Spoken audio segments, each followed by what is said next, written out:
Welcome to Scoli Sleep Stories. Before we begin, take a moment to get comfortable.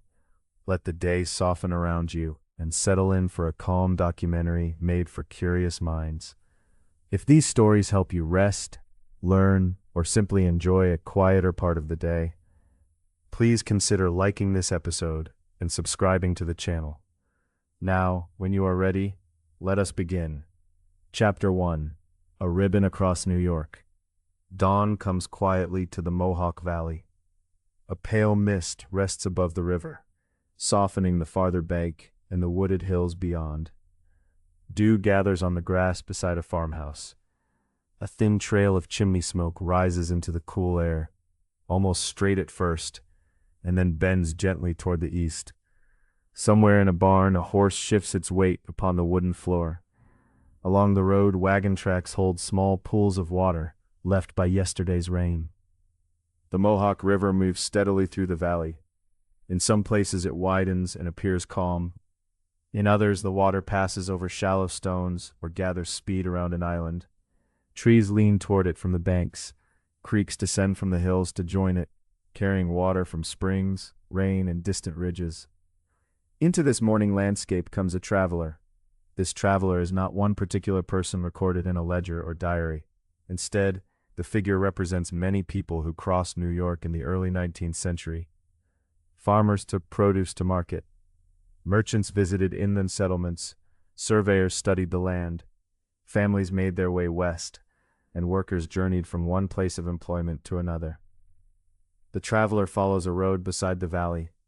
The way is quiet now, though the road itself bears the marks of difficult passage. Wheels have pressed deep grooves into the earth. Hooves have broken the ground between them. Where the road descends toward a stream, mud lies thick beneath a rough covering of branches and logs. Travel conditions change with every season. In summer, dust rises around a wagon and settles upon clothing, barrels, and harness. Autumn rains turn roads soft and deeply rutted. Winter covers them with snow or hard ice. During the spring thaw, a road that seemed firm in the morning may become nearly impassable by afternoon. A wagon moves only as quickly as its animals and the road allow. Its wooden body creaks. Leather harnesses tighten and relax. At a steep rise, passengers may climb down and walk, lightening the load. When a wheel sinks into mud, the driver may place stones or boards beneath it, pause to settle the horses, and ask the team to pull once more. Even on a good day, heavy freight travels slowly. The traveler pauses upon slightly higher ground and looks west along the valley. This broad passage through the hills is one reason people have gathered here for centuries. Long before anyone imagined the Erie Canal, indigenous people knew these rivers, lakes, trails, and portage routes intimately. A portage is a stretch of land where travelers carry boats or goods between waterways, or around rapids and other obstacles. Some portages were short. Others demanded a longer journey over uneven ground. Each was part of a larger network, understood through experience, and passed from one generation to the next. The canal corridor crossed the ancestral homelands of the Haudenosaunee Confederacy and the Mohican Nation. Haudenosaunee communities, including the Mohawk and Oneida nations, lived within and traveled through much of the region that the proposed canal would cross.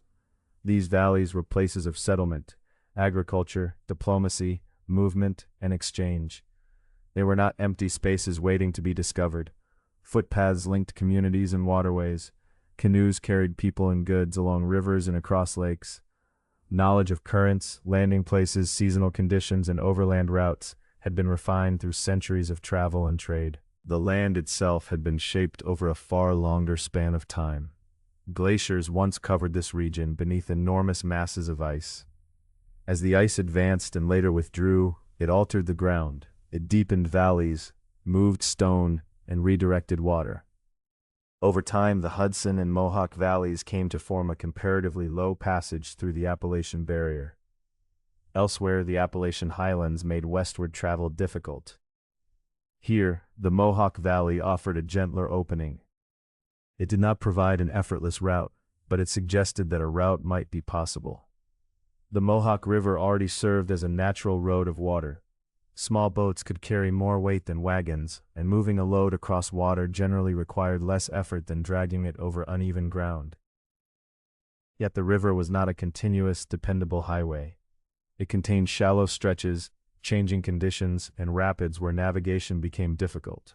At an obstacle, a boat crew might unload barrels, crates, and bundles. The cargo would be carried overland and loaded again beyond the rough water. Each transfer required time and labor. A flour barrel was rolled ashore. A chest of tools was lifted into a wagon. Bundles were counted, moved, and counted once more. Then the boat continued until the next interruption. During the 1790s and early 1800s, the Western Inland Lock Navigation Company tried to improve parts of this route. It built short canals and locks around some obstacles.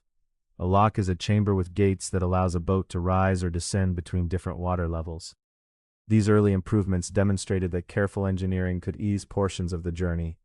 Still, the route remained a patchwork. A traveler might move by river for a time, then through a short canal, and then along another river or lake.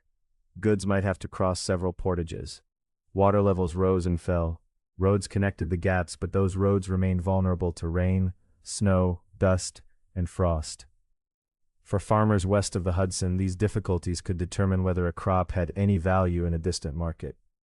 Grain was bulky, a wagon could carry only so much, and horses needed food and rest along the way. The cost of transporting wheat or flour eastward can become greater than the price a farmer received for it.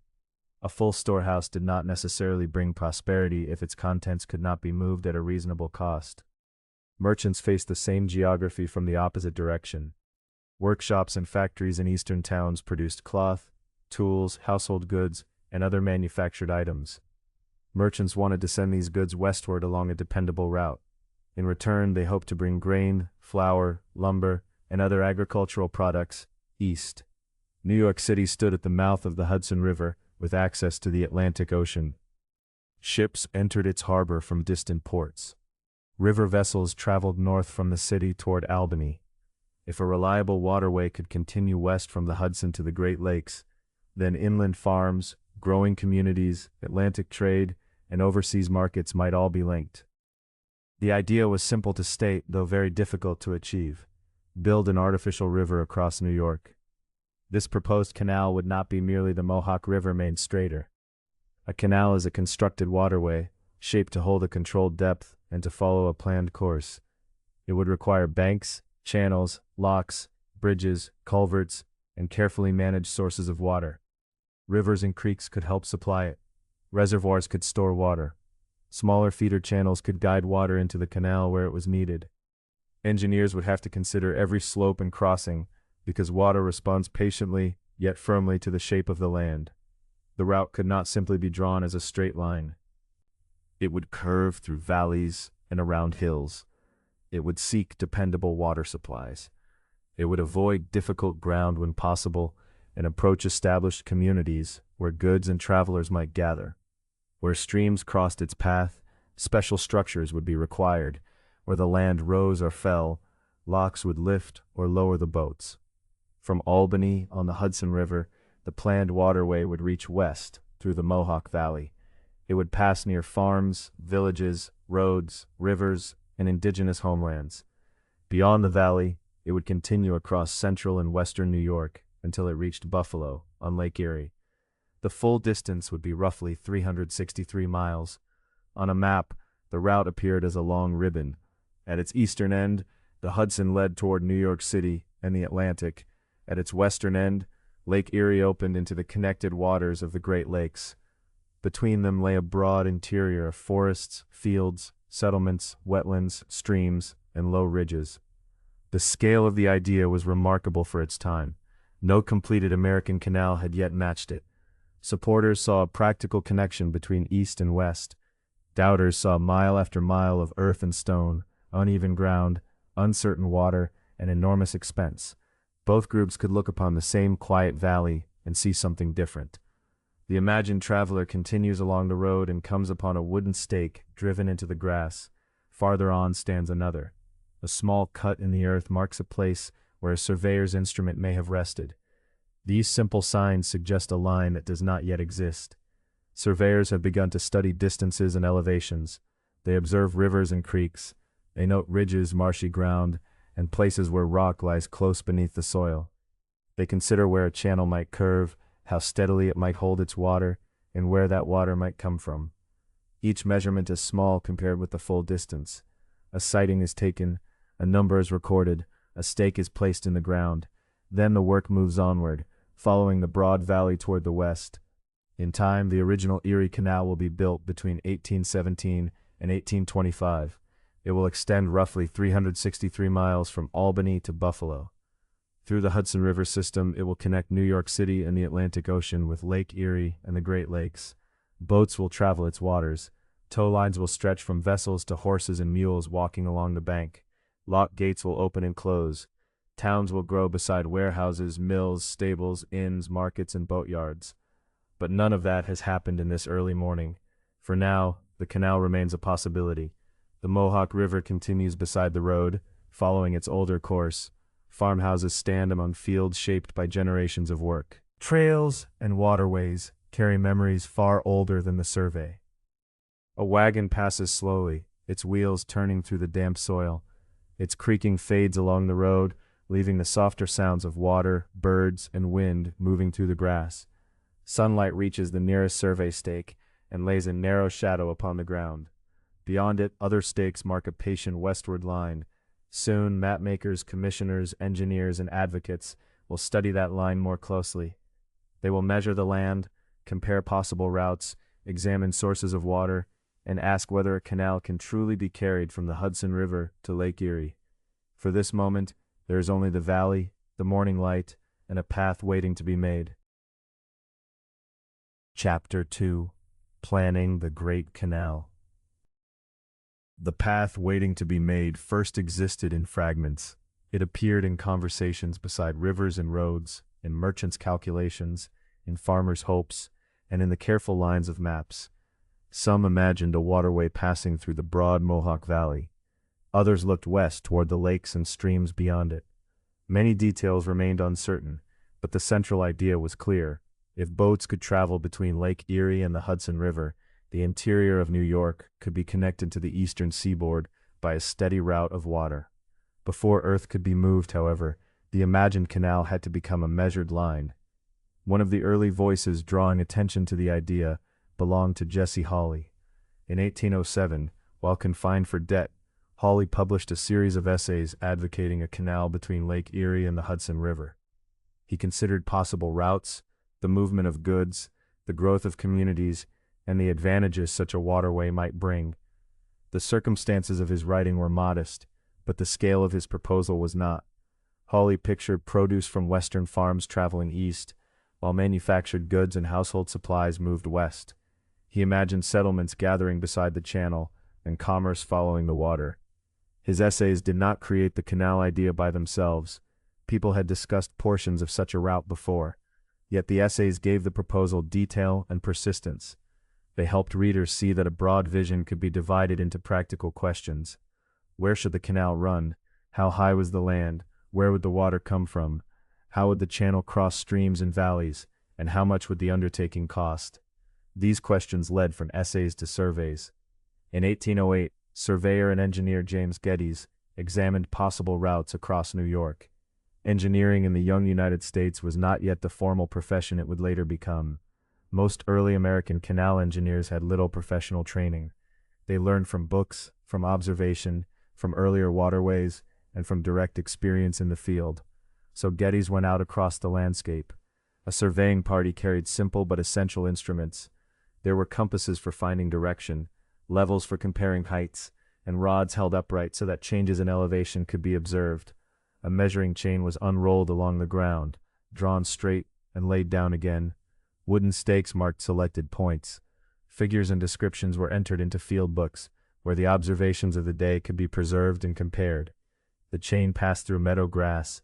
A rod stood against the pale sky. A level was adjusted, checked, and adjusted once more. Someone called out a measurement. Another person wrote it down. Then the party moved a little farther along the proposed line. The work was slow, because the land had to be understood in small portions. A canal could not simply follow the shortest path between two places. Boats needed a channel with manageable changes in height. Water would not remain where planners wanted it, unless banks, slopes, and sources of supply were arranged with care. Surveyors therefore considered many features at once. A direct route might cross difficult rock. Easier soil might lead too far from dependable water. A valley might offer gentle grades, yet contain streams that required special crossings. A ridge could mean additional locks, and every lock would add cost, labor, and a need for water. A lock is a chamber that raises or lowers a boat between two water levels. Locks would allow the Erie Canal to pass through a landscape that was not perfectly flat, but their placement had to be planned carefully. Too many locks would slow travel and require more water. Too few might call for deeper digging, longer embankments, or another route entirely. Streams presented a different puzzle. In some places, the canal might cross a stream on an aqueduct, which is a bridge built to carry water rather than a roadway. Elsewhere, a stream might help supply the canal. Each location required its own answer, based on elevation, soil, rock, distance, and the dependable movement of water. The surveyors did not settle every question at once. They compared one line with another. They returned to uncertain ground and repeated measurements. Notes made in the field were copied into orderly records. Lines on maps were adjusted. Gradually, the canal became less like a broad suggestion and more like a route composed of distances, elevations, bends, crossings, water sources, and estimated expenses. In 1810, New York formed a state canal commission. The commissioners examined proposed routes, considered engineering challenges, and estimated the cost of construction. Their work connected measurements in the field with decisions in government offices. They traveled, gathered information, reviewed surveys, and prepared reports on the canal's possible benefits and difficulties. Among them was DeWitt Clinton, who became the project's most persistent and politically effective champion. Clinton had served in several public offices. He had been a legislator, a United States senator, mayor of New York City, a canal commissioner, and in time, governor of New York. These positions gave him experience in government and public affairs, along with the influence needed to keep the canal proposal before the state. Yet Clinton was not the canal's sole inventor. The waterway grew from the efforts of many people. Writers such as Hawley gave shape to the argument. Surveyors such as Geddes examined the land. Commissioners studied routes and costs. Legislators considered public support. Merchants, landowners, and residents contributed their knowledge of roads, streams, soils, and seasonal weather. Clinton's particular strength was persistence. He helped turn scattered support into a sustained state project. When enthusiasm faded, he continued advocating for the canal. When questions arose, he encouraged further reports and more careful estimates. He presented the proposed waterway as a connection between regions whose trade and communities could grow together. Still, many people had doubts. The expected cost was roughly $7 million, an enormous sum for the period. It was difficult to imagine a state government committing so much money to a single public work. Skeptics questioned whether taxes or tolls could support it. They wondered whether enough water could be found for the canal's highest sections. They asked whether builders had the experience required to construct locks, aqueducts, embankments, and hundreds of miles of artificial channel. Some people also worried about the political influence connected with the proposal. A project of such size could not be separated entirely from rivalry and ambition. Critics sometimes called it Clinton's ditch, using the phrase to make the undertaking sound narrow or unwise. The name was used, but it was not a universal label shared by everyone. Another expression, Clinton's folly, is common in later retellings, but it should not be treated as a universally documented name from the time. Much of the disagreement was quieter than these phrases suggest. It appeared in figures examined at a desk, letters asking for clarification, and cautious questions about stone, soil, water, taxation, and debt. A route that looked smooth on a map could become complicated when measured across the actual land. Then the War of 1812 delayed political and financial progress. Attention and resources turned toward the conflict. Plans for the canal did not disappear, but they had to wait. During that pause, the measured landscape remained where it had always been. The Mohawk River moved eastward. Rain filled the creeks. Snow settled on higher ground and melted again in spring. Survey stakes weathered beside fields and woodland edges. In offices, maps and reports rested in folded bundles, their ink preserving the work already completed. When planning resumed, New York faced a decisive choice. Direct federal financing was not provided. If construction went forward, the state would have to undertake the project itself. That made the decision more serious, but it also made the plan more definite. Commissioners refined their estimates. Supporters described the commerce and tolls that might follow. Surveyors continued turning distance and elevation into practical designs. The engineers were learning as they worked. A problem encountered beside one stream might guide the planning at another. A difficult slope could lead to a better method of measurement. The Erie Canal project became a practical school for a generation of American engineers, conducted in valleys, meadows, offices, workshops, and field books. The rhythm of that education was patient. A surveyor began with a compass bearing. Then came the measured chain, the leveling rod, and a mark upon a stake. The mark became a figure in a notebook. The figure entered a table. The table helped shape a map. And the map helped determine where workers, tools, timber, stone, and public money would one day be placed. Each small measurement belonged to something much larger. On April 15, 1817, the New York legislature authorized construction of the Erie Canal. There was no sudden transformation in the landscape that day. Rivers continued along their natural beds. Trees still stood across portions of the proposed route. Roads remained rough. No canal boat had yet begun the long passage between the Hudson River and Lake Erie. Yet the meaning of the measured line had changed.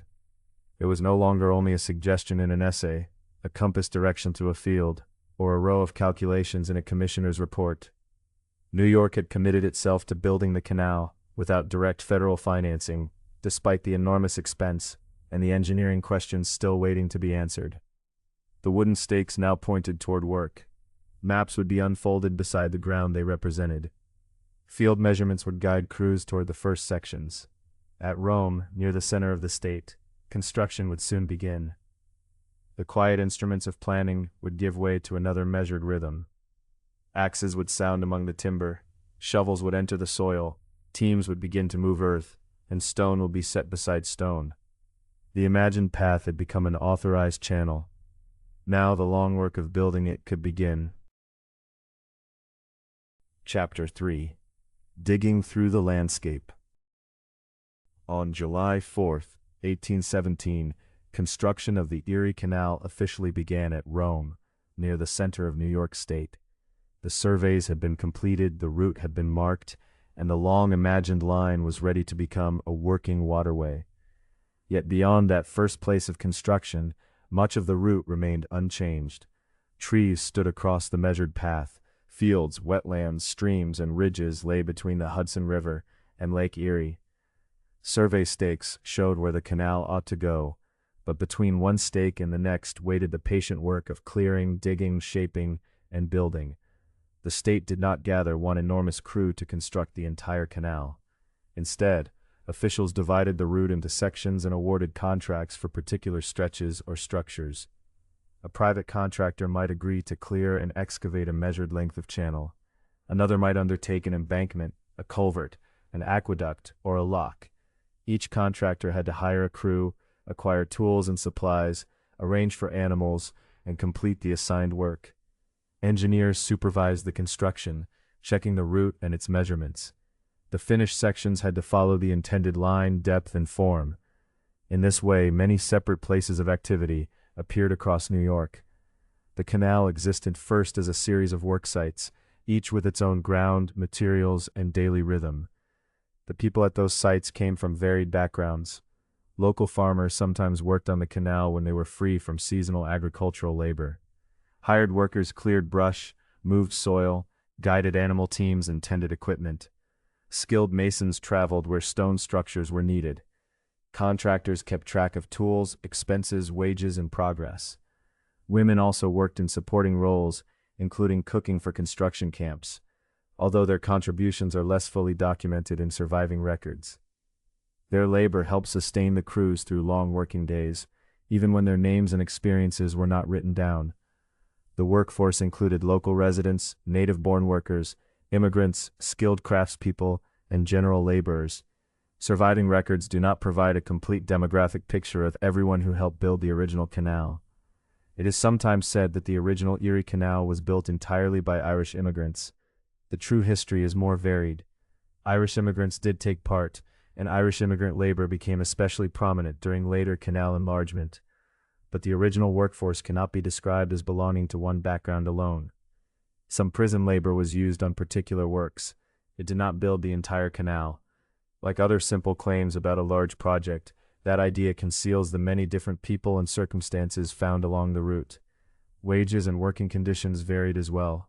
Pay could differ according to skill, contractor, location, and year. Employment might be irregular. A skilled stonemason did not necessarily earn the same wage as a general laborer, and one contractor's arrangements might differ greatly from another's. There was no single experience of building the canal. There were many. At the beginning of a new section, the first task was often clearing the land. An axe entered the bark of a tree with a low, regular stroke. A saw moved slowly back and forth. Brush was cut, gathered, and carried away. Ropes tightened around trunks and roots. Horses or other animal teams leaned into their harness, and the earth shifted beneath their weight. Axe, saw, rope, hoof. Crews used purpose-built stump pullers and tree-felling devices to help clear the route. These tools could increase the force applied by people and animals, making it easier to loosen a deeply rooted stump or bring down a tree in a controlled way. Yet even specialized equipment depended upon human labor and animal power. Someone had to position the machine, fasten the ropes, steady the frame, guide the team, and clear the loosened soil. A device might multiply strength, but it did not replace the many hands required to keep the work moving. Once the trees and brush had been removed, excavation began. Workers broke hard ground with picks. They lifted the loosened soil with shovels and carried it away in wheelbarrows. Boards might be laid over soft places so the narrow wheels could pass without sinking too deeply. Animal-drawn scrapers collected shallow loads of earth and dragged them beyond the channel. Pick, shovel, wheelbarrow. A load tipped. The empty barrel returned. Another shovel entered the earth. Human effort and animal strength remained fundamental. Every section required repeated movement, and even ordinary excavation was physically demanding. The canal advanced through the accumulation of small acts, one cut of the pick, one shovelful of soil, one wheelbarrow at a time. Much of the excavated earth remained close to the channel. Workers used it to form embankments where the canal needed to cross lower ground.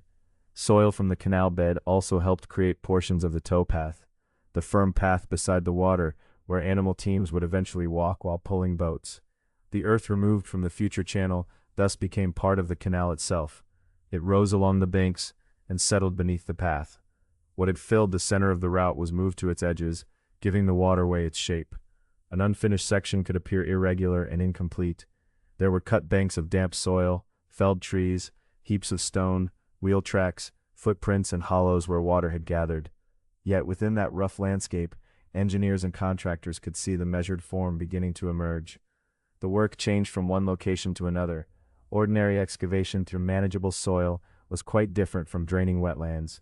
In wet ground, water seeped into the cut, wheels pressed into soft earth, and drainage had to be considered before stable banks could be formed. Elsewhere, thick roots crossed the route. Loose soil slid back toward the shovel. At Lockport, hard rock required blasting rather than ordinary digging. There, crews used hand drills and heavy hammers to prepare holes in the stone. One worker could hold and turn the drill while another struck it. The opening deepened little by little. Hammer turn, hammer turn. Black powder could then be placed in carefully prepared holes to break the rock into smaller pieces. Ropes, pulleys, carts, and animal teams helped move the loosened stone. This work required experience and care, and specialized methods did not remove the need for repeated physical effort.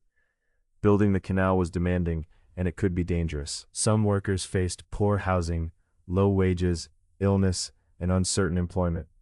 Temporary living quarters could be uncomfortable, especially near wet construction sites. Conditions differed widely from one place and contractor to another.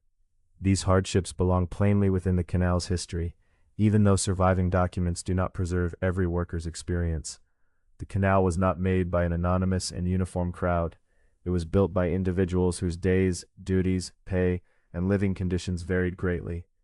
Many of their names have disappeared from the record, but their labor remains visible in the route they shaped.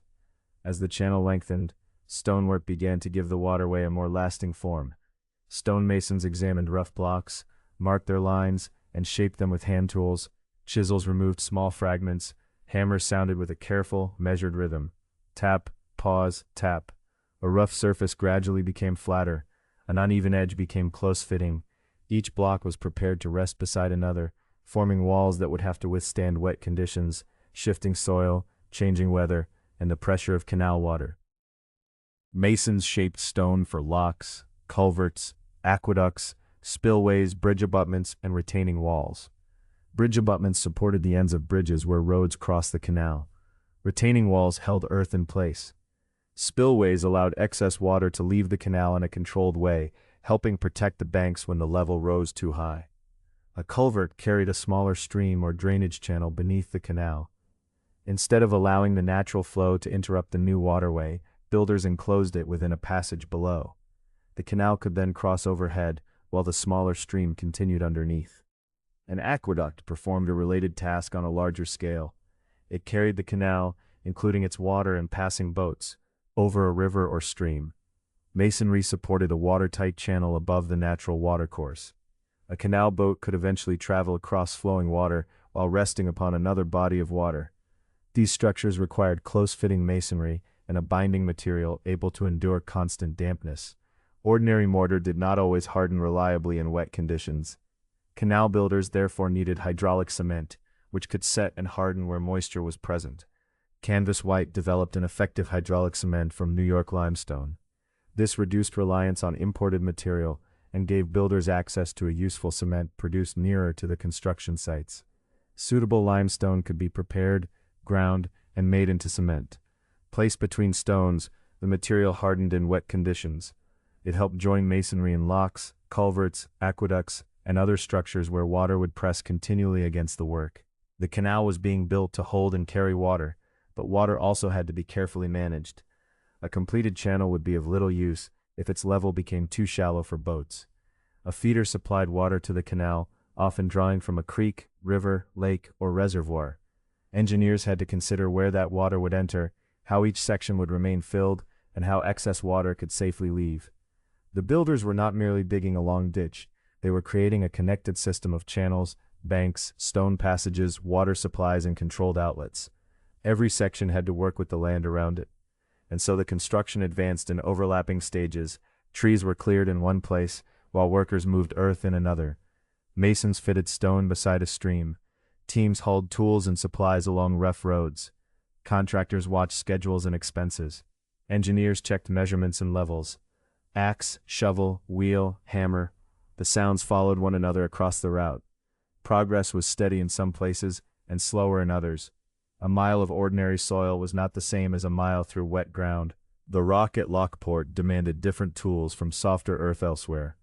On a survey map, the route had appeared as a single line. On the ground, that line became hundreds of local tasks. Each place required its own answer, worked out through available materials, practical knowledge, careful measurement, human hands, and animal strength. By evening, an unfinished stretch of canal gradually became quiet. A wheelbarrow rested with its handles against the ground. Picks and shovels lay beside the cut bank. Ropes had slackened, and harness had been loosened from the animals. The last measured notes of the stone hammer faded into the cooling air. Damp clay darkened as daylight softened. In shallow hollows, still water reflected a narrow portion of the sky. Felled timber lay beside newly raised earth, and fitted stones held their places along a structure not yet touched by canal water. The channel was not continuous. No boat could yet follow it all the way west. Still, the waterway's form had begun to emerge. Cleared ground led toward raised banks. Culverts waited beneath the future channel.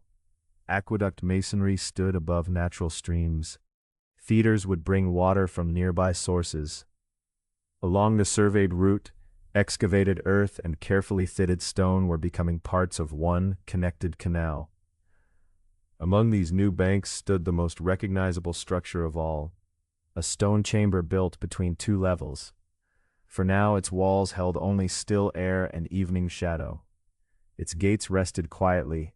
Soon water would enter the chamber, and a boat would pass between those gates. Then the patient stonework would reveal how a canal could lift a vessel gently uphill. Chapter 4. How a Lock Lifts a Boat. The stone chamber beside the canal had once seemed like a narrow room without a roof. During construction, it held only cool air and evening shadow. But when the channel filled and boats began moving between its banks, that chamber became one of the canal's most useful machines. It required no steam engine and no hidden wheel. Pumps did not lift each passing vessel. Instead, the chamber worked through gates, controlled openings, and the natural movement of water under gravity. This was a canal lock. It raised or lowered a boat between two different water levels. Locks were essential because the land between the Hudson River and Lake Erie was not level. Across the length of the original Erie Canal, the waterway changed elevation by roughly 570 feet. A boat could float easily along a level channel, but it could not float directly uphill. Canal engineers therefore divided the route into long, nearly level sections, joined by locks. The original canal had 83 lift locks. Each formed one patient step in the journey across New York. Now, in the mild light of late afternoon, a freight boat approaches one of those steps from below. The channel is quiet and narrow. The original Erie Canal was approximately 40 feet wide and 4 feet deep.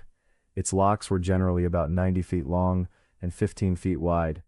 These dimensions seem modest beside later canals, yet they provided a carefully fitted passage for the boats of the early Erie. On the towpath, the animal team begins to slow. A long tow line extends from the boat to the horses or mules that have been pulling it beside the water. Near a lock, this line must be handled with care. It might catch against masonry, drift toward the gates, or draw the boat forward too quickly. The driver eases the team to a halt, while the crew prepares to guide the vessel with shorter lines. Ahead, the lower gates remain closed. Most historic canal locks used miter gates. Each gate consisted of two heavy doors that met at an angle, pointing toward the higher water. Pressure from that water pressed the doors together and helped hold them firmly shut. The design was simple and strong. The water itself became part of the mechanism. A lockkeeper waits nearby. Lockkeepers, sometimes called lock tenders, operated the gates, watched water levels, observed traffic, and reported signs of wear or needed repair. Their duties and living arrangements varied from place to place. At some locks, the keeper occupied a modest house beside the chamber. There might be a garden near the door, with a shed or another small outbuilding beyond it. Where traffic continued into the night, family members sometimes assisted with the work. Before the approaching boat can enter, the water inside the chamber must be brought to the same height as the lower canal. At present, the chamber is full, and its surface is level with the upper reach. The lockkeeper closes the controlled openings at the upper end, then opens smaller passages at the lower end. Such openings could be called valves, paddles, or wickets, depending on their form and location. They allowed water to move without opening the great gates themselves. Water begins to leave the chamber. It flows downhill under gravity, passing through the openings into the lower canal. The surface within the lock slowly sinks. Damp marks appear on the walls, showing where the water rested only moments before. A chip of wood circles in a small eddy, then drifts into calmer water. When the chamber reaches the lower level, the pressure on the lower gates becomes equal on both sides. The keeper can now open them.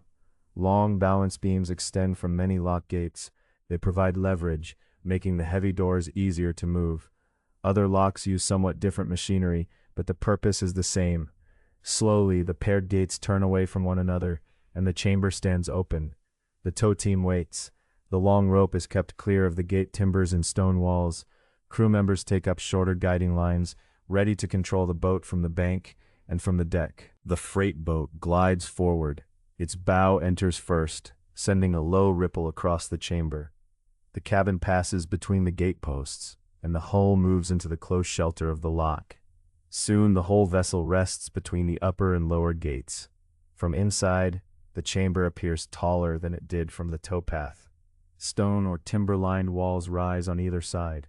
Dark stains mark the changing water levels, wet below and pale above. There is little room for the vessel to wander, so the crew uses lines at the bow and stern to keep it away from the masonry. The ropes remain secure, but not rigid. They must be adjusted as the boat rises. Behind the vessel, the lower gates swing closed. Their angled edges meet, enclosing the chamber. The lock keeper checks the boat's position, watches the lines, and closes the lower valves. Then an opening at the upper end is eased open. Water from the higher section of canal curls into the chamber. It does not pour down from above or lift the hull directly. Instead, it enters through controlled passages, adding water to the enclosed space. As the surface rises, the floating boat rises with it. There is a soft stirring around the hull. Small eddies turn beside the walls. A rope tightens slightly, then settles as a crew member pays out a little more line. A leaf circles once beside the cabin. The boat's reflection trembles and slowly reforms. A lock is sometimes compared to a water elevator, yet its actual workings are simpler. Gravity carries water from the higher level into the chamber. The deepening water supports the vessel at every stage. Boat and surface rise together, inch by quiet inch. The change becomes visible against the lock wall. A seam in the masonry that had been above the cabin window is now level with it. After another moment, that seam appears lower. The upper bank seems to descend toward the deck, though it is the boat that is gently rising. The lock keeper regulates the flow so the vessel remains steady. Water entering too quickly could push the boat toward a wall or gate. The crew watches the guiding lines and loosens them as needed. On the towpath, the animal team stands almost still, harness resting against warm shoulders. At last, the water inside the chamber reaches the same level as the canal above. The current fades, the eddies soften, and the surface becomes smooth. The boat now floats several feet higher than when it entered, though the amount of lift differs from one lock to another. With the water equal on both sides, the upper gates can open. The balance beams move across the bank, and the paired doors slowly separate. Beyond them, the next level stretch of canal lies calm beneath the evening sky. The crew gathers the guiding lines. The tow line is returned to its proper position, safely clear of masonry and machinery. The horses or mules lean gently into their harness, and for a moment, everything is still. And the freight boat begins to leave the chamber. A boat traveling in the other direction would be lowered through the same process in reverse. The chamber would first be filled to the upper level, the boat would enter, and the gates would close behind it. Water would then be released toward the lower canal. As the surface descended, the vessel would descend with it. When the levels matched, the lower gates would open, and the journey would continue. Every lock passage moved more than a boat. It also transferred a chamber full of water from the higher side toward the lower side. A dependable water supply was therefore a central concern for canal engineers and operators. Feeders, reservoirs, streams, and careful management helped maintain sufficient depth for navigation. A busy lock might use water again and again throughout the day. Busy locks also brought periods of waiting. One chamber could serve only one direction at a time, and several boats might arrive together. Small centers of activity sometimes develop nearby. A lock area might include a grocery, tavern, stable, repair shop, or boat basin. Crews could purchase food and household supplies, change animal teams, obtain rope or iron fittings, and wait without blocking the main channel. As traffic increased, congestion at locks helped create the need for enlargement. Many locks on the enlarged Erie Canal had two parallel chambers. A boat could rise in one while another descended in the neighboring chamber. These paired locks allowed traffic to move more steadily in both directions. Farther west at Lockport, a larger arrangement carried the canal across the Niagara Escarpment, a long rise in the land. There, the original 5-step lock flight overcame approximately 49 feet of elevation. 5 chambers followed one another like broad, watery stairs. A boat passing through them repeated the same measured sequence. It entered. The crew steadied the lines, the gates closed, water flowed into the chamber, and the boat rose. Then the gates opened and the vessel continued to the next step. The scale at Lockport was greater, but the principle remained unchanged. Gravity supplied the movement. Gates held and released the water. Lockkeepers and crews guided each vessel from one level to the next. At the smaller lock behind us, the freight boat has now cleared the upper gates. The keeper begins preparing the chamber for the next arrival. Water murmurs around the timbers, and the stone walls retain the coolness of the canal. Near the chamber, a lockhouse window has begun to glow. Its warm square of light rests beside a garden fence and a narrow path worn by many crossings. The keeper looks along the upper reach, observing the departing boat and the quiet level of the water. Ahead, the tow line straightens. The lock has done its work.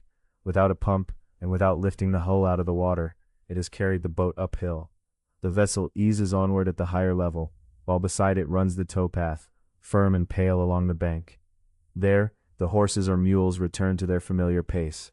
Hoof after hoof settles onto the path. The towline remains gently drawn, the water folds softly around the hull, and the boat continues westward into the evening. Chapter 5. Along the Towpath. Hoof after hoof settles onto the pale path beside the canal. The sound is soft, but persistent. There is the measured press of hooves into packed earth, the faint creak of harness leather, and the whisper of the towline drawing taut. On the water, the freight boat moves so smoothly that its motion is almost difficult to notice. No sail rises above the deck. The vessel simply follows the animals, gliding westward at the pace of their steps. This graded path beside the canal is the towpath. It was made for horses and mules, pulling boats along the waterway. Between the team and the vessel stretches a long rope, known as a towline, or tow rope. Rigging aboard the boat guides the rope, helping to keep it clear of bushes, stones, and uneven parts of the canal bank. The arrangement is simple in principle. The animals walk forward. Their effort passes through the harness, into the rope, and through the rope to the boat. Yet keeping this system in motion through an ordinary day requires attention, patience, and cooperation. The freight boat behind our team carries a heavy load. It moves slowly, often at only 1 or 2 miles per hour. Its pace depends on the weight aboard, the condition of the path, the weather, and the movement of other traffic. At such a speed, every detail remains in view for a while. A willow on the opposite bank drifts past branch by branch. A farmhouse roof appears beyond a field and seems to travel beside the boat before gradually slipping behind. Small rings spread where insects touch the water. Above them, the reflection of a cloud stretches across the canal and slowly changes shape. In the earliest years of the Erie Canal, horses were common on the towpath. In later decades, mules became especially associated with canal work because of their strength, endurance, and sure footing. These were useful qualities on a path that might be firm and dry in one place, then narrow and muddy a little farther on. The animals were part of the canal's working system. They were harnessed, guided, fed, watered, changed, and rested according to the customs of the boat and its operators. Some handlers surely knew individual animals well. Even so, canal horses and mules should not all be imagined as named and cherished companions. Their days were shaped by labor. Beside the team walks a driver. On American canals, a young driver was sometimes called a hoggy. The term became closely associated with people who guided tow animals, although its use varied by place and period. The driver keeps the team moving evenly. A familiar call or a slight change of position can guide the animals around a patch of mud, past another team, or toward the approach to a bridge. The driver watches the harness, notices signs of weariness, and helps care for the animals when they are fed, watered, or exchanged for a rested team. Drivers may continue through long shifts in darkness or rain, in summer heat and drifting dust, among insects near the water, or through mud that clings to shoes and hooves. The historical towpath is not always the peaceful green walkway that later generations might picture. It can be crowded, narrow, uneven, and physically tiring. Some canal drivers are children, beginning labor at ages that now seem very young.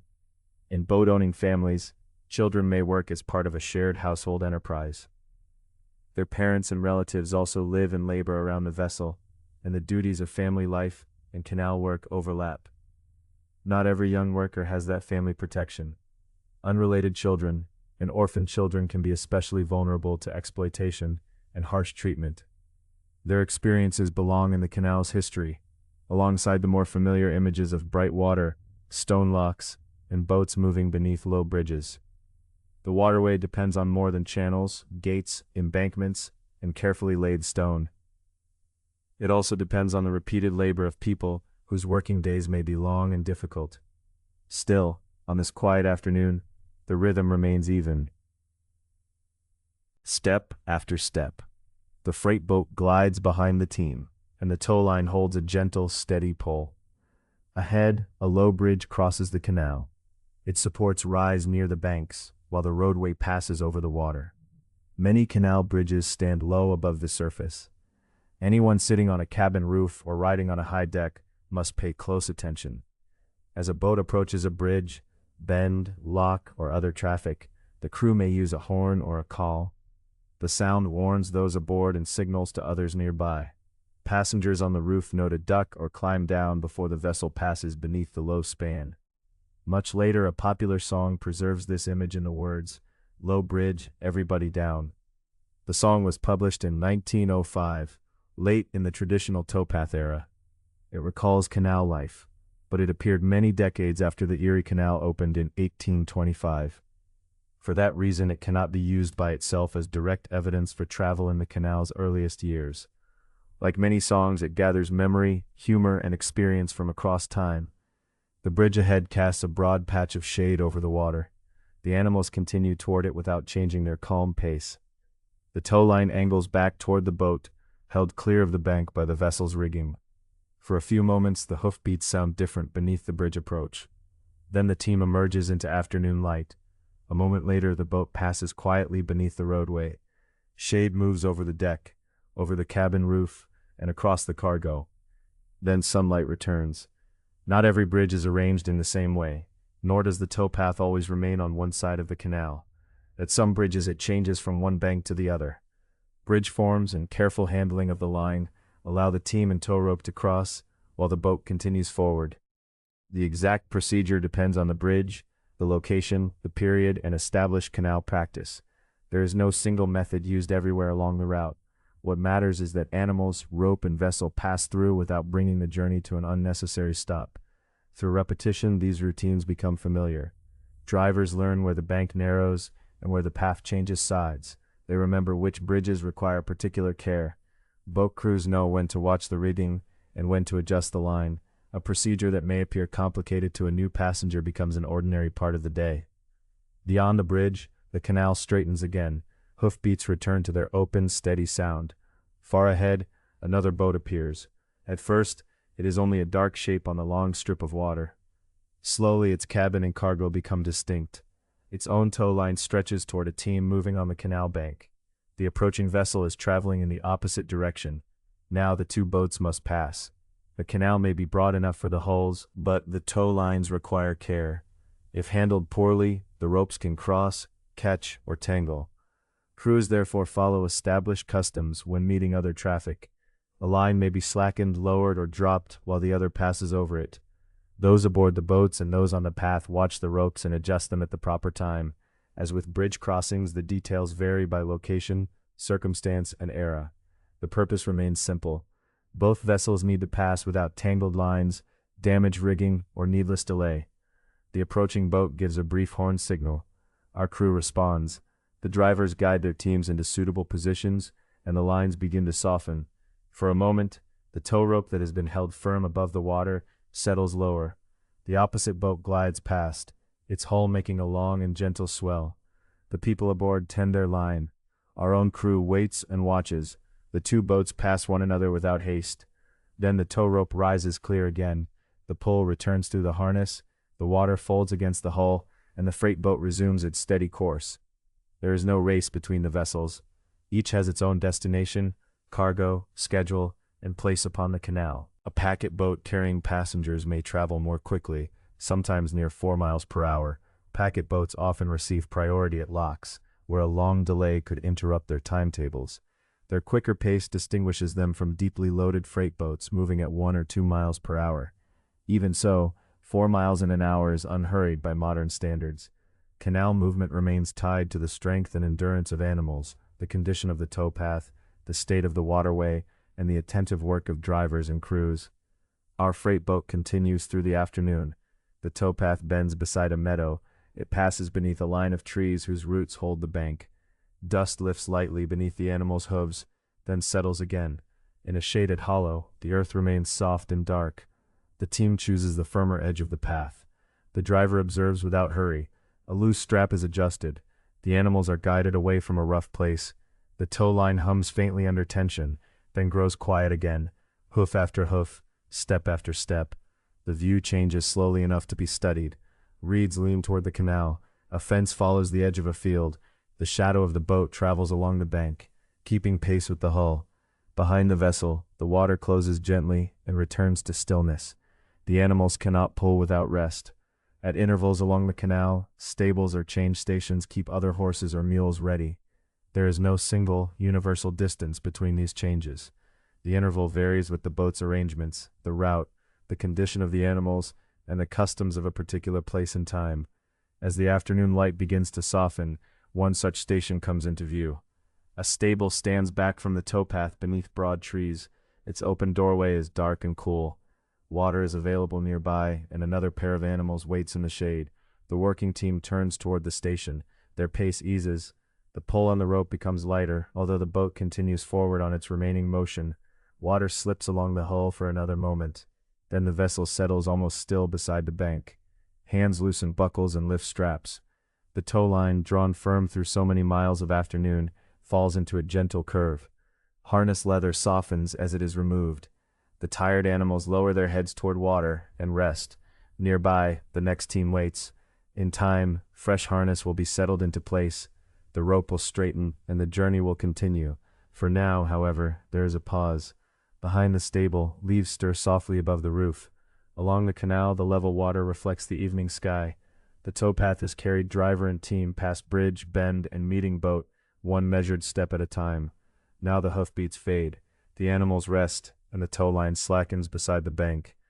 Beyond the quiet rope lies a narrow floating world, where cargo, work, meals, sleeping spaces, and household routines all share the same vessel. Chapter 6. Life aboard a canal boat. The tow line rests in a loose curve beside the bank, while the tired team is led toward water.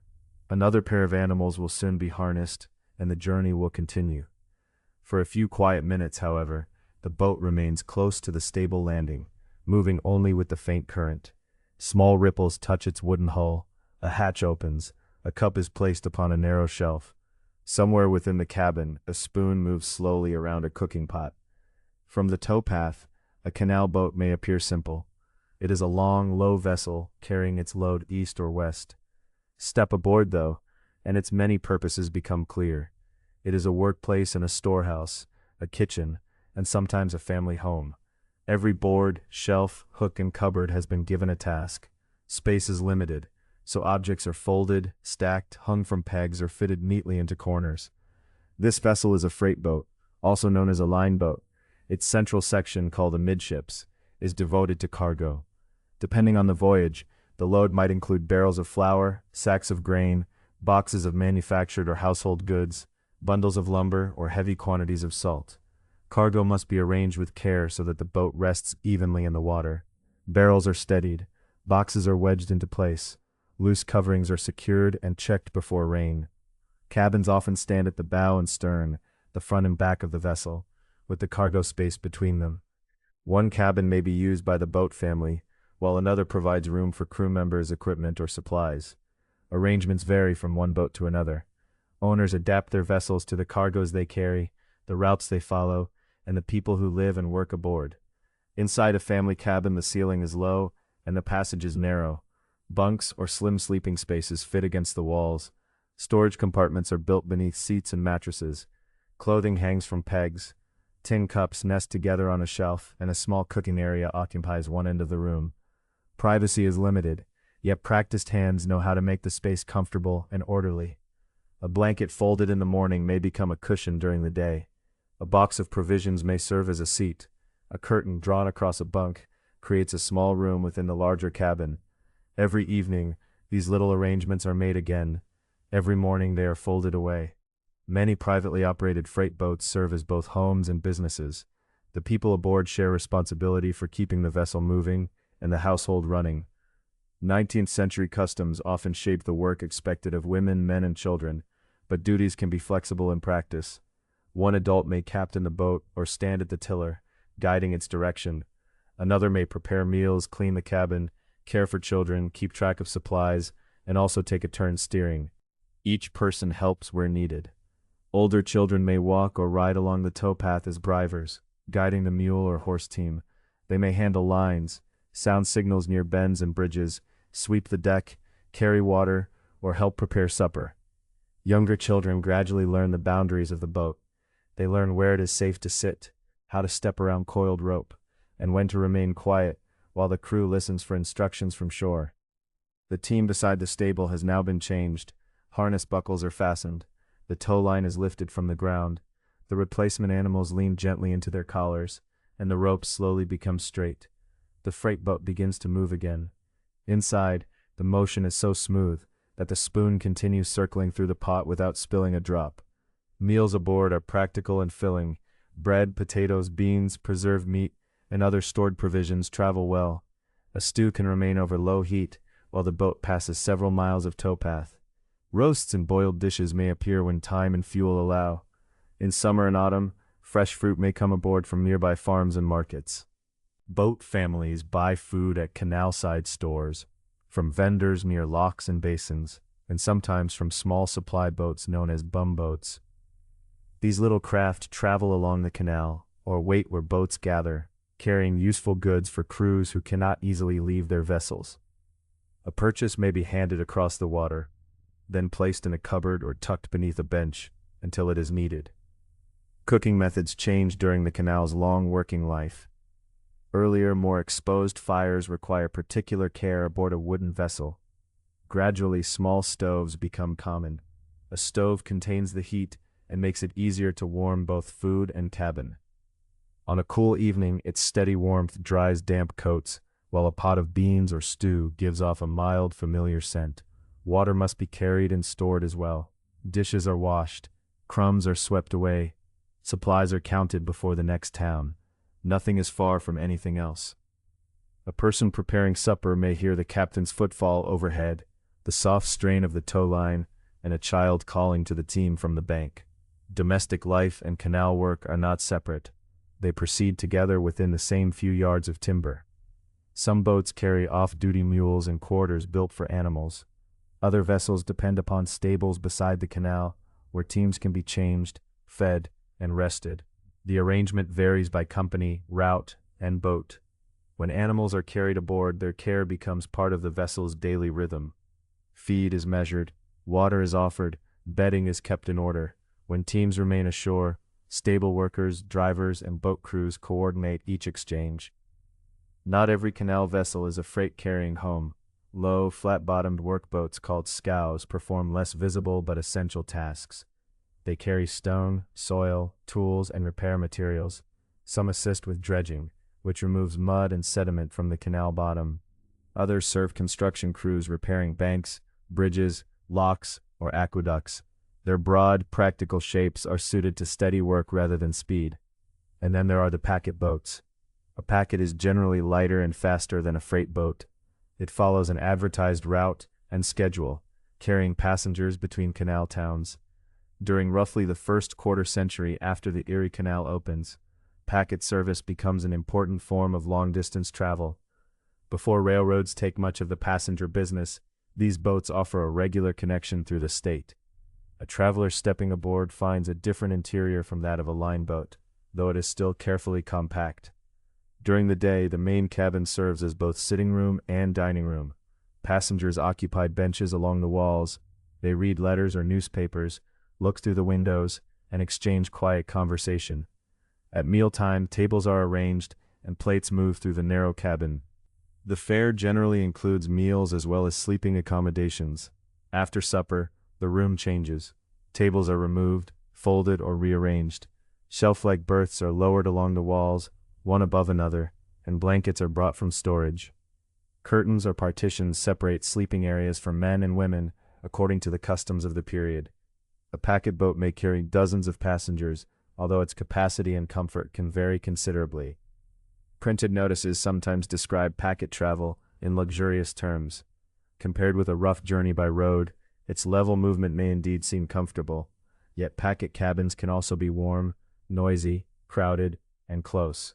Travelers hear boots moving across the roof, ropes settling against wood, and other passengers arranging themselves in their berths. Descriptions written by wealthy travelers sometimes reflect class prejudice toward working canal families. An observer unfamiliar with life aboard might mistake limited space or different customs for personal failings. Such accounts often reveal as much about the writer's assumptions as they do about the people who worked and lived on the canal. In fair weather, passengers may choose to sit upon the cabin roof, where the view opens across fields, orchards, villages, and distant hills. From there, the canal appears to be a quiet road of water extending toward the horizon. The view is broad, and the air is cooler than it is below, but bridges cross low over the canal, so anyone sitting on the roof must remain alert. When a bridge approaches, passengers need to move down from their high seats. Calls from the crew and familiar warning signals let them know when the low timbers are near. Travel often continues through the night. The animals keep their measured pace on the towpath, while a driver guides them beneath a darkening sky. A lantern hangs near the stern. Its reflection stretches, trembles, and shortens upon the water as the vessel passes trees, lockhouses, and quiet farms. Within the freight boat, supper has ended. Cups are rinsed and returned to their shelf. The remaining bread is wrapped and put away. Someone checks the cargo covering, then closes the hatch against a light rain. Drops begin to patter across the cabin roof, gentle and regular. Blankets are unfolded from their daytime places. A curtain is drawn across a narrow sleeping space. The person steering watches the dim line of the bank, making small movements at the tiller. In the cabin, voices become softer, though the boat continues onward. Water taps against the hull, harness rings sound faintly from the towpath, and the fresh team's hoofbeats pass through the darkness with patient steadiness. On a packet boat, the main cabin has also grown quiet. Tables have disappeared, and berths now line the walls. One passenger turns beneath a blanket, another listens to the rain. Beyond the curtain, the low murmur of voices fades as the passengers settle for the night. Freight boat and packet boat move upon the same narrow waterway, yet each carries a different world. One bears grain, flour, lumber, salt, barrels, and boxes, while serving as the workplace and home of a boat family. The other follows its schedule between towns, carrying travelers whose meals and sleeping places are fitted into a cabin that changes with the hour. Nearby, scows and maintenance craft keep the canal open through dredging, construction, and repair. As the canal and its locks are enlarged over the decades, the vessels that use them become larger. Cargo holds, cabins, and arrangements aboard change as well. Yet the central pattern remains recognizable. Useful space is carefully shared. Work is woven into household routine. People and goods travel at the measured pace permitted by water, animals, and towline. The rain continues for a while, then softens. The lantern rocks gently at the stern. Below, a cup rests securely upon its shelf. Blankets lie close around sleeping figures, while the wake spreads behind the boat and slowly disappears. The rain fades altogether. Pale brightness gathers behind the clouds, showing the outlines of buildings ahead. The canal widens into a basin, a broad place where boats can wait, turn, load, and unload. Warehouse doors are beginning to open. Fresh teams are led from stables, and a thin thread of smoke rises from an early stove. Inside the cabin, the curtain is drawn back. Blankets are folded into their daytime places. Cups are set out, and breakfast preparations begin. Beyond the windows, roofs and chimneys become clearer in the growing light. Then the first sounds of a canal town drift across the water. A door moves on its hinges. A wagon rolls slowly near the warehouses. Stable workers lead rested animals toward the towpath. The boat glides into the basin as the town begins its day. Chapter 7. Towns Beside the Water. Morning settles gently over the basin. A warehouse door rolls open, its iron fittings murmuring against the wood. Across the water, a shutter rises. Stable doors swing outward, and a horse is led into the pale light. Near the wharf, a forwarding agent opens a ledger and records boats, cargoes, owners, and destinations. These quiet entries will shape the work of the day. Such scenes appeared in towns all along the Erie Canal. Yet no two communities were alike. Each met the waterway through its own geography and history, a river landing already busy, falls able to turn mill wheels, salt springs, or a narrow passage requiring locks. The canal rarely created towns from nothing. More often, it accelerated places where settlement, trade, water power, or location had prepared the ground. At the eastern end, Albany was the historic gateway between the canal and Hudson River. Goods could transfer to river vessels and travel south toward New York City, while cargo from the Hudson began the passage west. Along the waterfront, wharves and warehouses gathered barrels, crates, sacks, and bundles. Merchants compared prices, forwarding agents arranged transfers, boats rested beneath masts, ropes, and spars. Later, steam towboats pulled groups of unpowered vessels along the river, joining steam and animal power within one transportation system. Today, the Erie Canal enters the Hudson near Waterford, north of Albany, rather than following its historic alignment into the city. Even so, Albany remains essential to the canal's eastern world. River commerce and canal commerce met there, and a ledger entry beside one body of water might describe cargo bound for another. West stood Schenectady, long a departure point for travelers leaving the Hudson region. Rapids on the lower Mohawk made navigation difficult, so people often traveled overland from near Albany before continuing west. The canal strengthened that role and encouraged commerce and manufacturing. Workshops and storehouses gathered near the corridor. In 1831, the Mohawk and Hudson Railroad opened between Albany and Schenectady. Railroad history therefore overlapped canal history almost from the beginning. For a time, boats and railway cars shared the broad corridor, one following level water at a measured pace, the other moving on iron rails. Warehouses, merchants, and travelers adjusted to both. Beyond Schenectady, the route entered the Mohawk Valley. Hills rose on either side, while river, road, canal, and later railroad followed the same natural passage. At Little Falls, the valley narrowed among rocky outcrops, leaving little easy ground for a canal. Locks and engineering works were especially prominent. Masonry walls, bridge abutments, and shaped channels fitted a landscape that seemed to offer only a slender path. Farther west, Rome stood near the canal's summit region, one of the route's higher portions, and near the old Oneida Carry, where travelers had long moved boats and goods overland between waterways. The canal gave this ancient crossing a continuous connection. Utica had grown from a settlement around Old Fort Schuyler. With the canal, it became an important commercial, administrative, and industrial center. Warehouses, textile interests, workshops, and hotels served goods and travelers. Later, rail connections added another layer of movement. A lateral canal eventually extended south toward the Susquehanna watershed. Such a branch connected the main route to another region, making the Erie the central thread of a wider network. Westward, the canal passed Canastota and Chittenango. Bridges crossed the water, and small business districts faced the towpath. Groceries sold provisions, inns offered meals and rest. Blacksmiths shaped iron for harness fittings, tools, and wagon parts. Stable doors opened before sunrise, so rested animals could replace teams that had walked for miles. Basins, wharves, mills, warehouses, boatyards, and bridges became familiar features, arranged according to available ground and local needs. Near the water, ropes were coiled, harnesses checked, and cargo counted. Between tasks, workers paused in doorways or watched a boat glide through town. Although these towns shared a waterway, their canal districts did not follow a single plan. A basin widened where boats needed room to wait, a warehouse rose where cargo changed hands, a mill stood where moving water could supply power. Elsewhere, an inn, grocery, stable, or blacksmith shop answered the needs of crews and towpath teams. Work began early and continued in measured rhythms. Ropes tightened, barrels shifted, harnesses inspected, and pages filled with names and amounts. Yet between arrivals, the water could lie quiet beside the buildings, holding their reflections until another boat approached the bridge and entered town at an easy pace. Then the low, wet country around Syracuse came into view. Canal access helped a small, sparsely developed settlement become a major city. Nearby brine springs supplied salty water that could be evaporated, leaving pale crystals. Salt was essential for preserving food and for household and industrial uses, earning Syracuse the name Salt City.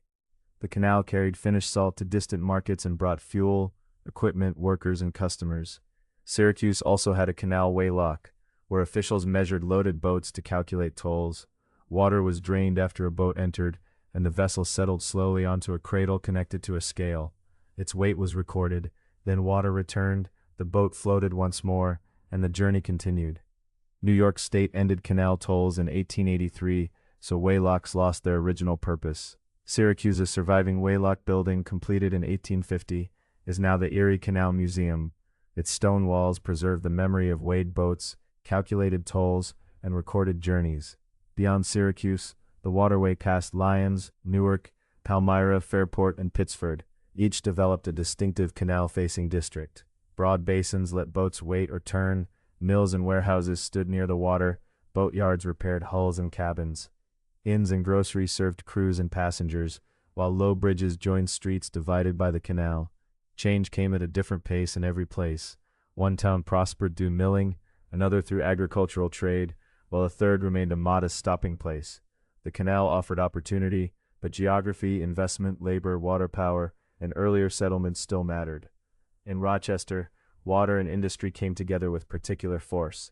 The falls of the Genesee River powered flour mills and other industries. Grain from fertile surrounding farmland arrived by canal, was ground, and traveled east toward larger markets. Fine flour dust sometimes rested on windowsills and beams. Water turned wheels, gears moved in patient sequence, and finished flour descended into barrels. Rochester's growth drew on farmland, river power, immigration, enterprise, and canal transportation. To cross the Genesee, the canal was carried on aqueducts, bridges built to carry water rather than roads. Boats passed over the river in an elevated channel, while the Genesee continued below. One waterway followed its natural course, the other moved through a constructed passage, carrying people and cargo above the current. West of Rochester, the canal passed Brockport, Albion, and Medina. Their waterside districts included stone warehouses, mills, shops, bridges, and moorings. Buildings stood close to the channel, because the canal was not merely at the town's edge, it served as one of its. Chapter 8. Cargo, Travelers, and New Connections. At Buffalo, where the canal met the broad waters of Lake Erie, cargo changed its manner of travel. Grain that had crossed the lakes in sailing vessels or steamships descended through chutes into canal boats. Barrels of flour rolled carefully over planks. Bundles of wood, boxes of tools, and sacks of seed waited beneath the steady attention of clerks, dock workers, captains, and warehouse keepers. Each object had come from somewhere, and each was going somewhere else. A kernel of wheat might have begun on a farm in western New York, Ohio, or a territory farther west. After harvest, it traveled by wagon to a mill or lake port, and then by ship to Buffalo. From there, the canal carried it east toward the Hudson River. It might eventually reach Albany, New York City, or even a port across the Atlantic. The route was long, but water made it manageable. A canal boat could carry far more weight than a wagon, while requiring fewer animals and less labor for each barrel or bushel moved. Before the canal, sending bulky goods across New York was slow and costly. Roads were often rough, muddy, steep, or deeply rutted. Wagons needed frequent repairs, and teams of horses required food and rest. Some farm products cost so much to transport that they could not profitably be sold in distant markets. The canal changed that calculation. Freight charges fell sharply, and the journey between the Great Lakes and the Hudson became more dependable. This did not make every trip simple. Cargo still had to be loaded, recorded, protected from rain, and transferred between different kinds of vessels. Locks could become crowded, and boats sometimes waited at busy wharves. Yet the canal created a continuous water route through the center of the state. That route changed the scale of ordinary trade. The cargo hold beneath a canal boat's deck revealed the pattern of a growing country. Eastbound boats commonly carried grain, flour, lumber, potash, and other products from farms and forests. Potash, used in making soap, glass, and certain other goods, came from wood ashes processed by settlers clearing land. Salt traveled from the works near Syracuse, where brine drawn from wells was evaporated until pale crystals remained. Barrels were fitted close together so they would not shift as the goat entered a lock or rounded a bend. Above them, ropes settled against the deck. Water moved quietly beside the hull. Westbound boats carried a different mixture. There were manufactured tools, iron goods, cloth, glass, furniture, books, clocks, dishes, and household supplies. Shopkeepers in inland towns could order products from eastern factories and merchants with greater confidence that they would arrive. A farmer might purchase a stronger plow. A family setting up a home could obtain window glass, nails, fabric, and cooking vessels that had traveled hundreds of miles. These exchanges linked places that had once seemed remote from one another. A mill in Rochester depended upon wheat grown beyond the city. A merchant in Utica watched prices in Albany and New York. A salt producer near Syracuse filled barrels for customers in distant states. Along the route, warehouses became places where local work entered a much larger network. The canal carried people as readily as goods. Packet boats, designed mainly for passengers, followed regular schedules between towns. They were generally narrower and lighter than freight boats, and they moved at a steady walking pace. Inside, travelers shared a long cabin with benches, tables, and compact sleeping arrangements. Personal space was limited. Bags and trunks were stored wherever room could be found, and meals were served with practical simplicity. From the bank came the measured sound of hooves. Inside the cabin, spoons touched bowls, pages turned, and quiet conversations rose and faded. At a bridge, passengers on the roof deck heard the familiar warning to lower their heads. At a lock, the boat paused while the water lifted or lowered it. These interruptions belonged to the journey, giving each day a gentle structure. The passengers traveled for many reasons. A merchant went to inspect goods. A craft worker sought employment in a growing town. A family moved west with trunks, bedding, tools, and carefully packed dishes. A visiting relative carried gifts and letters. Ministers, teachers, lecturers, and reformers journeyed between communities.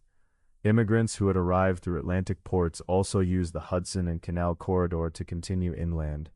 Some traveled toward farms and villages in New York. Others continued to the Great Lakes and the lands beyond. For many travelers, the canal offered a view of possibility. Town after town appeared beside the water, each with mills, shops, church steeples, gardens, and roads leading into the countryside. Notices posted at inns described land for sale or workers needed. Newspapers carried reports of crop prices, elections, inventions, public meetings, and events in distant places. Yet migration along the canal did not take place across an empty landscape. The route passed through the homelands of indigenous peoples, including the nations of the Haudenosaunee Confederacy. Long before surveyors marked the canal line, these communities had maintained towns, fields, footpaths, waterways, diplomatic relationships, and systems of trade throughout the region.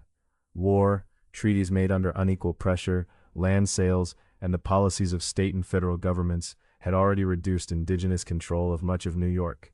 The canal and the settlement that followed it intensified those changes. Rising land values and expanding towns brought further pressure. Some Haudenosaunee communities remained on portions of their homelands.